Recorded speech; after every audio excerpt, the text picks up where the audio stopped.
What I've wanted most over the past decade is a new 3D Ninja Gaiden game. World Peace is a close second, but the return of Ryu just shades it. Ninja Gaiden 2 is one of my favorite action games of all time, and Ninja Gaiden 3 dropped the ball so hard that I was dying to see my favorite ninja, Ryu Hayabusa, return for a gloriously gory game deserving of his greatness. So when Ninja Gaiden 4 was announced earlier this year, I should have been the happiest ninja dog in the world.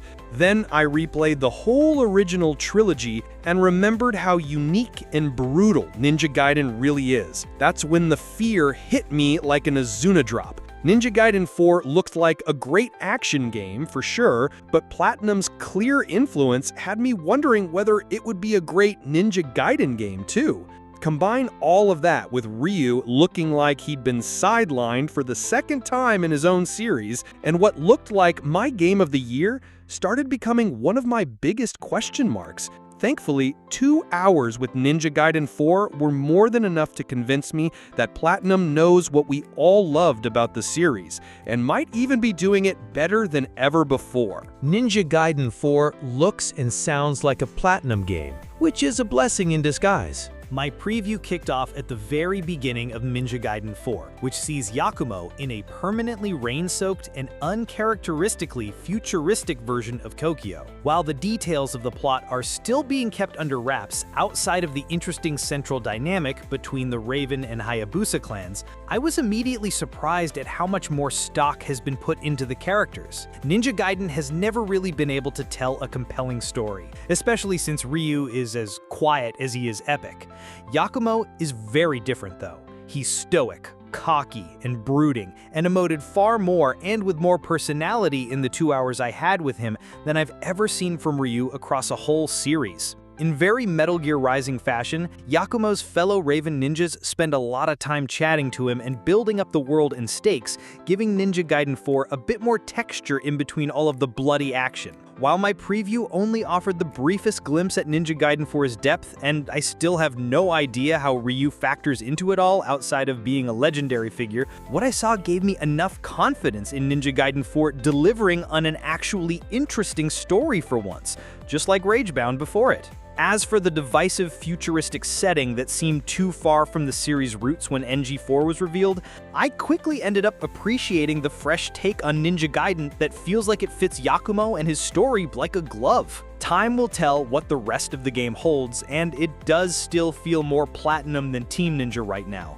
But, as I quickly learned, that's not a bad thing at all. Yakumo's Bloodraven Form and focus on parrying changed Ninja Gaiden for the better. How a game feels to play has always been important in the action genre, but maybe nowhere more so than with Ninja Gaiden. It's as packed with speed and creative combos as ever, with a quick tutorial that then leads into platforming sections, optional challenges, and intense combat. From the Flying Swallow to the Azuna Drop, Yakumo has access to basically all of the iconic moves you'd expect from a Ninja Gaiden hero. Remarkably, combat and movement feel just like they did in the previous games, but with some key differences. The biggest is the heavier emphasis on Platinum's tried-and-true perfect dodges and parrying, which now feel like a core part of the combat loop, alongside the fan-favorite dismemberment and obliteration.